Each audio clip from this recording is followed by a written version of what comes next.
potential providers of the software that could revitalize the iSign if we choose to go that route is a company called Four Winds. And Robert Pearson is actually on the line right here. And we are doing something that I don't think has ever been done in Chestertown's long and illustrious history, something called a go-to meeting. So we're going to go to Robert. It's an easy way, sort of a campus concierge, gives you the opportunity to find where you're going, to do it with a static map, work in your hand, but it's also a digital way of doing it in a more visually appealing manner. A lot of this information, if it's done with what we call QR codes, if you're not familiar with that, it's the barcodes that you see.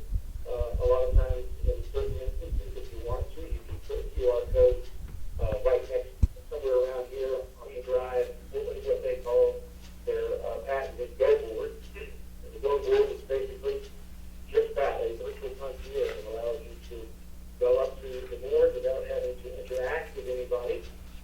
As you all know, I said that 90% of the time when I go downstairs, the front desk in a hotel is pretty busy to check the people in and check the people out.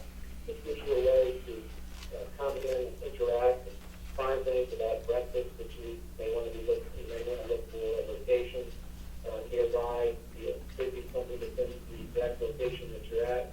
You can always click the back button and go back to find what you're looking for. It could be a Starbucks.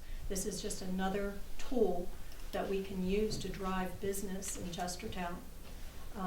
So whatever the council, whatever the town decides, we'll support and help however we can. One of my concerns is he made it pretty clear that that piece of hardware is the key to the whole thing. I mean, unless I was mishearing him, and I hate to say it, but it may be that the hardware that we have, this stuff also gets outdated so quickly. I mean, that piece of hardware is now, I think 2011 was when it was purchased. So that's I'm just going to say on the record before we say, that's a concern of mine. My concern with, I know that I was there partly when they were here evaluating the sign, but it didn't use the touch. They weren't able to set it up so you could see how the touch worked.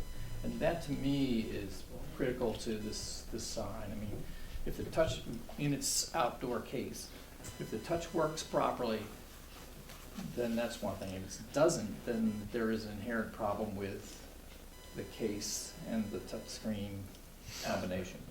All right, well, here's what I'd like to do. At our next meeting, March 16th, the first thing that we need to decide is, are we willing to spend the money? Because if the answer to that is no, then we simply need to remove the sign and we can talk to DCA about where it goes.